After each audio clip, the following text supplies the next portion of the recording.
Okay, we're recording. Someone around coming from the bathroom. I started the video. Hello, I am Saki, and this is everyone. We're having an informal poetry night, and Matthew and I have prepared 2 themed poems that we're going to read to everyone. Feel free to give feedback or like share thoughts, opinions on anything. And if you want, you can also read your own poem or share your favorite or not favorite poem, share a poem also. So yeah. And I guess, should we introduce the prompt? Yes. So the prompt was to take the Tyger by William Blake, which is a pretty famous poem, and rewrite it for a raccoon. So somewhat of a parody, but it doesn't have to be. It can be anyway, we should probably read the original version since people might not know it. Let's do that. Would anyone like to read Tyger Tyger? Or sorry, the Tiger. The Tiger. The Tiger. Anyone want to read it? I can if you want to. Yeah, do it. Yeah. Oh wait. Oh, You have the accent. It's authentic. Is this distance fine for your mics and stuff? Okay. Yeah. Oh, actually, is there a way to? Yeah. Okay. There's background music. Yes. It's not necessarily Tiger vibes. Okay. I will tell you vibes. Tiger, tiger, burning bright in the forests of the night. What immortal hand or eye could frame thy fearful symmetry? In what distant deeps or skies burnt the fire of thine eyes? On what wings dare he aspire? What the hand dare seize the fire? And what shoulder and what art could twist the sinews of thy heart? And when thy heart began to beat, what dread hand and what dread feet? What the hammer, what the chain? In what furnace was thy brain? What the anvil, what dread grasp dare its deadly terrors clasp? When the stars threw down their spears and watered heaven with their tears, did he smile his work to see? Did he who made the lamb make thee? Tiger, tiger, burning bright in the forest of the night, what immortal hand or eye dare frame thy fearful symmetry? Nice. Good reading.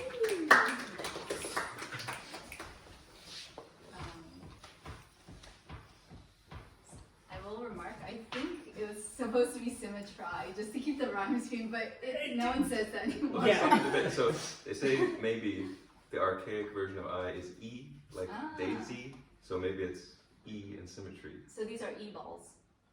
Or maybe I and symmetry are the only things that are not symmetrically rhyming, so it's a little clever joke. Wait, who knows history and linguistics? Nobody knows. Well, you have a Well, PhD historian. Yeah. I'd say you know something. You have a doctor of history. However, my thesis on 12th century Georgia has not equipped 19th century. You're also more than an amateur Tolkien historian. Okay. So I would say, Okay, yeah. maybe I believe your word over my idea. Okay, well in that case, these rhymes that I wrote are not inaccurate. I guess not translation. Was it derivative of it? Okay. Well, anyway, so about the raccoon. So this is kind of a fun thing that happened. I decided, okay, I need more prompt poetry in my life because I hardly just like wake up and go, I'm gonna write a poem. So I decided to do kind of like an Inktober thing and just use the prompts from Inktober to write a poem a week because that's what fits in my schedule. And there was raccoon, and I was like, oh, let's do Tiger Tyger, but raccoon raccoon. So that's where that came from. And then I was like, hey Matthew, I dare you. Is that about right? Cool. You want to go first, or do you want me to go first? Or wait, does anyone have anything to say about Tiger Tyger first of all, or like questions, comments? No. No, go for it. Yeah, Raccoon. Yeah. Tiger Quest. Yeah, Who yeah. wants to criticize me? I can go. Cool. It's shit. Bill, what were you thinking, Bill?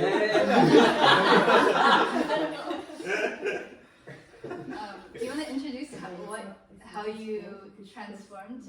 Yeah, so the immediate problem you run into doing this, right, is Tiger is a trochee, it's strong syllable, weak syllable, and Raccoon is the opposite, it's weak syllable, strong syllable, so you can't really directly translate it. So I decided it would be fun to just kind of mark everything as strong and weak, and then just invert them, flip them, and then do the poem that way, right? But keep the same rhyme You scheme. kept the same number of syllables per line, but it's weak, strong, Yes, strong. exactly. That's really fun. So it's a lot more so-called feminine endings, right? Just, or, yeah. Right. Oh, just wait, as an example, it's tiger, tiger, burning bright. So it's strong, weak, strong, weak, strong, weak, strong. And you're doing weak, strong, weak, strong, Weak, strong, weak. Yeah. Yeah, exactly. Okay, I did the same thing. Oh my god. The raccoon. Raccoon, raccoon, your shadow across the twilight mallow was forecast by invention. Who envisioned your dimensions? Where is your ashen center disturbed to stoke its embers? Whose elegance there lingers? What scalpels carved those fingers? What subterfuge previsioned stealth and ringed your tail with ribbons? When that tail began its swishing, what prodigies of stitching or origami sprinkled its ruling brain with wrinkles? What rascally connivance surpassed poetic license when first volcanoes clouded horizons? Who was shrouded and who, exposed, discovered their true faces to each other? Raccoon, raccoon, your shadow across the twilight mallow was forecast by invention. Who envisioned your dimensions? Nice.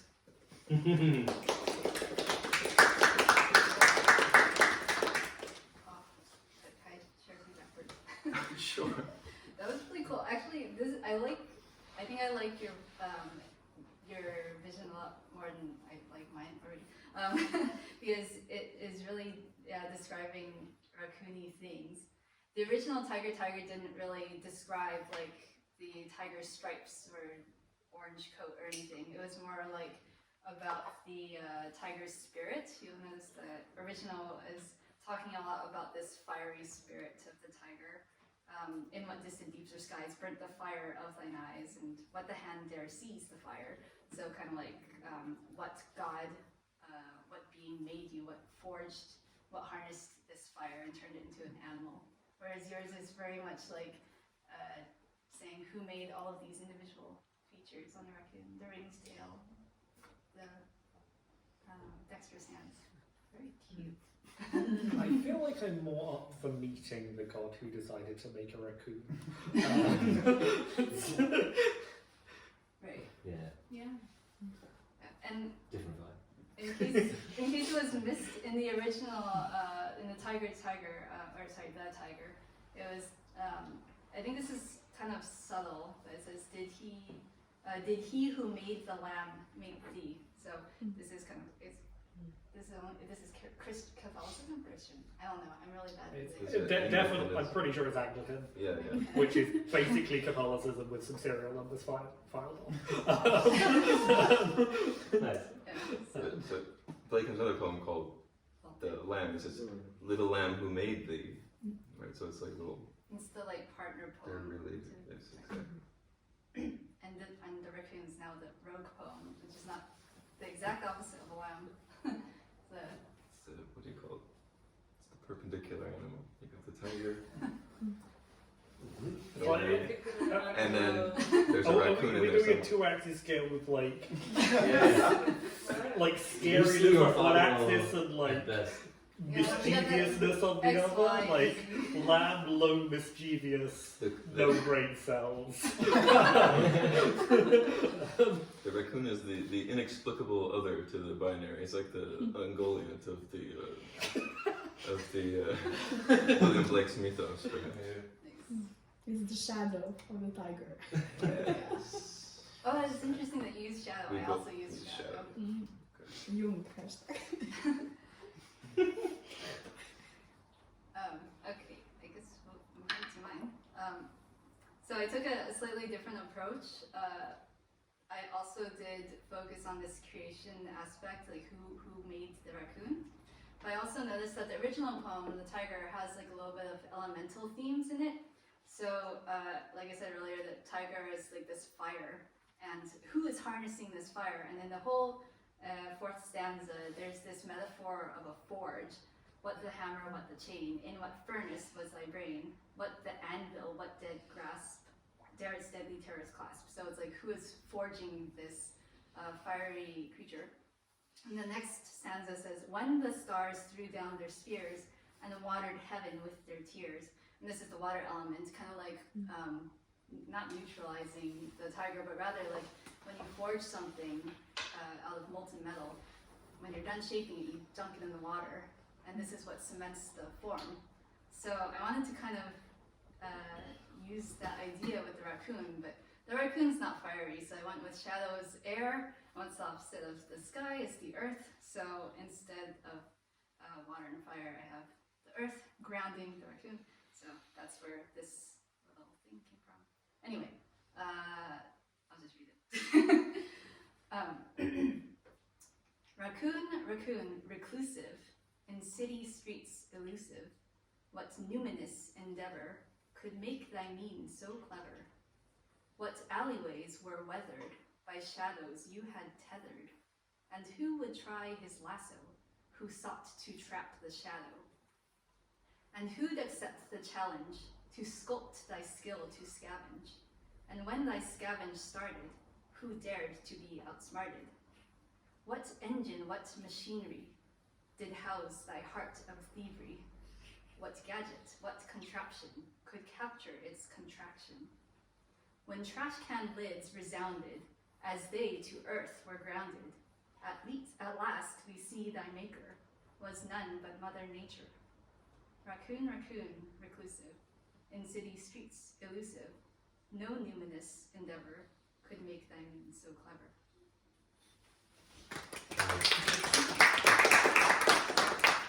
This could be a parody, and the kind of opposite of Tyger Tyger is the atheist or agnostic take on it.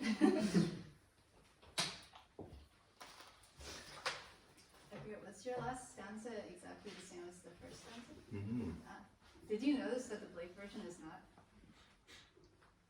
I was surprised about this because it's supposed to be a symmetrical poem with the who could frame thy fearful symmetry or symmetry. And it's supposed to be the first and the last stanza of the Tiger poem are the same, but you'll see the last line is different. The first one says, what immortal hand or eye could frame thy fearful symmetry? And then the last stanza actually is, what immortal hand or eye dare frame thy fearful symmetry? So, I completely forgot about that. That was there both times. yeah. So I thought it was appropriate also to make the last stanza slightly different than the first stanza. I changed what numinous. Oh, numinous is probably a kind of a rare word. It means like immortal or not mythical. What's it called? Like supernatural. Yeah, I would say it's giving I would say it's more like giving a sense of the supernatural or religious. Yeah. Supernatural. Yeah. Yeah. So what numinous endeavor could make thy mean so clever? And then I changed it to no numinous endeavor could make thy mean so clever. Once the punchlines reveal that evolution has crafted this creature. Thank you for sharing. Yeah. So I can't help but notice that your poem is heavily annotated with various colors. Yes. What is the meaning of all of this? Okay, well, I don't know if anyone can see that. I was trying really hard to copy the form of the original, so there are some words that are repeated in the original, for example, huh? Like Tiger. Okay, sorry, yeah, Raccoon, yeah, okay, but besides that, there's for example, fire is repeated, heart is repeated, so in verse 3. And what shoulder and what art could twist the sinews of thy heart? And when thy heart began to beat, what dread hand and what dread feet? So in the Raccoon version that I wrote, instead of heart, I used scavenge as the repeated word. And who'd accept the challenge to thy skill to scavenge, and when thy scavenge started, who dared to be outsmarted? So it happens in the same lines, the repeated word. And so I tried to follow that throughout. And then these other little colorful things, which probably no one can see, are the red and green are all the instances of assonance and alliteration. So there's like a lot going on, like what the anvil, what dread grasp, dare its deadly terrors clasp, and then I said what gadget, what contraption could capture its contraction. There's actually more, probably excessive amounts of assonance and alliteration, but I felt like that was maybe in the spirit of the original. Also, amounts of assonance and alliteration is itself an example. Yeah. Yep. Yeah. Does anyone want to share their own poetry or yeah, like I don't want to hog spotlight here. I could throw you the most recent thing I've written. Yeah. Yeah, I mean, this was. I guess I'll give you the sort of background for this is just a written after a tram journey and in a sense it was the seeing somebody across a tram carriage and just that person's interesting but also wanting to do something with that wasn't the conventional wistful I saw somebody across a train carriage kind of poem. So this is entitled If in Your Eyes There Are Sea Monsters.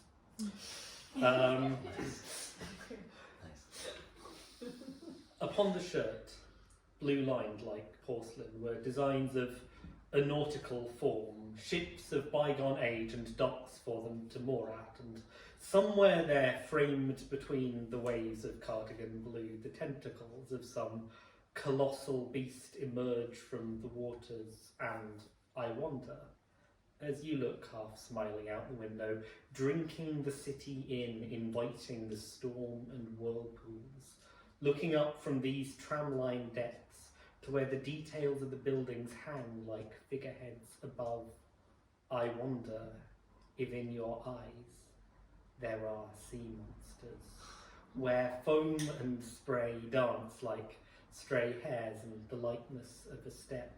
The endless rocky moons and wings of life pull you from side to side, so there must be something there, anchoring the glimmer of a smile and seeking with curious intensity the ships that crest the sky and under the wine-dark ocean impermeable. I wonder if I have seen just a hint beneath calm and storm alike of Leviathan as the world silently slips unmoored into your path, and you alight with a foam spray footstep, and the waves close around you once more.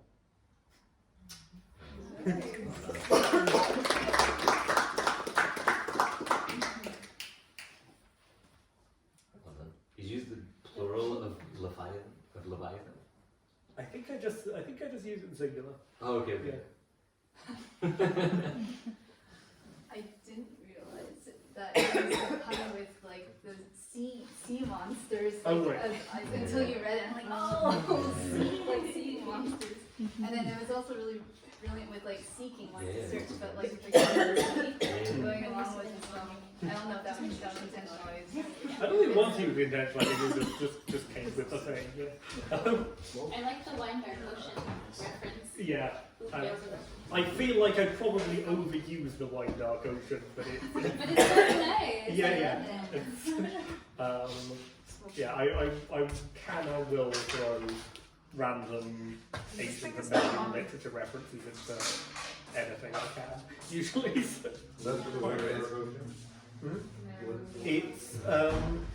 the way that the ocean is described in the Odyssey and the Iliad. Yeah. The point is to overuse it, right? It fits the metrical structure. It's like a little phrase that just keeps appearing because it fits the.